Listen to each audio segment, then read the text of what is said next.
Mr. Rogers' Neighborhood is coming to the big screen. Pikachu is getting a live action movie, and we've got first look at what the Teenage Mutant Ninja Turtles are going to look like in 2018. So stick around for all that and more coming up.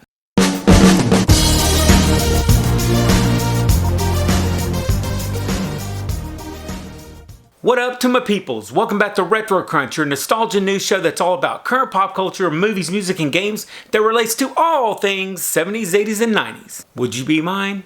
Could you be mine? Won't you be my neighbor? Hi neighbor. That's the unforgettable ending to Mr. Rogers' famous song, Won't You Be My Neighbor? And finally, he's getting his very own movie called You Are My Friend, and it will star Tom Hanks as the iconic Mr. Rogers. The plot of the movie is based on a real-life friendship between journalist Tom Junod and Fred Rogers. It's going to likely be a telling of how the cynical journalist came to love and admire Mr. Rogers after having written an article about Fred Rogers and his show Mr. Rogers' Neighborhood. Mr. Rogers' Neighborhood was started way back in 1968, and it didn't end until 2001, and there were over 886 episodes in all. He died in 2003 of stomach cancer, but his memory will live on, and this movie will serve as a reminder to millions of people around the world that watched his show as a kid, just how important that he was to all of us. And next up, all the 90s kids can rejoice. There's finally an announcement for a Pikachu live-action movie called Detective Pikachu. This one's been a long time coming. The movie's been greenlit, and they have already started production. This live-action movie is based on the 2016 game Great Detective Pikachu, and according to Kotaku.com, it's supposed to hit theaters on May 10th, 2019. The movie's being shot in London, and these pictures that I'm going to show you are of Rhyme City Police Department. Rhyme City is the setting of the Great Detective Pikachu game, so they are sticking with much of the detail from the game for this movie. Detective Pikachu is going to star Ryan Reynolds as Pikachu, and Justice Smith, who also played in Get Out, is going to be a kid that needs Pikachu to help him find his missing father.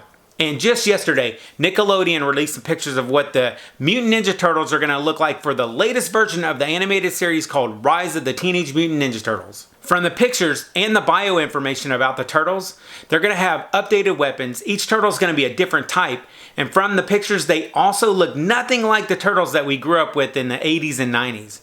And the biggest change is that Raphael is now the leader of the turtles. I did read that the villain Baron Draxum will be voiced by John Cena. But I'd like to know if Shredder's going to be in this new show and what he's going to look like. So the new 26-episode show, Rise of the Teenage Mutant Ninja Turtles, is going to debut sometime this year on Nickelodeon. And for the retro music theater fans, Steven Spielberg is remaking the 1961 movie West Side Story. It won 11 Academy Awards and is considered one of the greatest movies of all time. If anyone can make a great remake of this classic, it's him. My only concern, though, is that Spielberg also announced that he's going to be working on the movie Indiana Jones 5 during the same time. So I'm hoping that the Indy movie doesn't suffer from him trying to take on too much.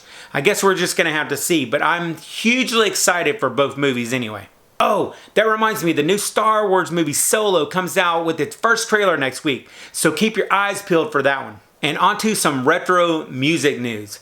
According to one of the advisors for the Prince estate, there's going to be a release real soon of some of Prince's never before heard music. There's been lots of rumors that Prince has a ton of unreleased songs, but we're now hearing some proof that not only is there a lot of music, but they're also planning to release some of it to the public real soon.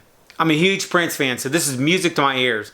But I do have one minor problem with the announcement, and that's that I also heard that they're going to be the ones mixing and editing the music.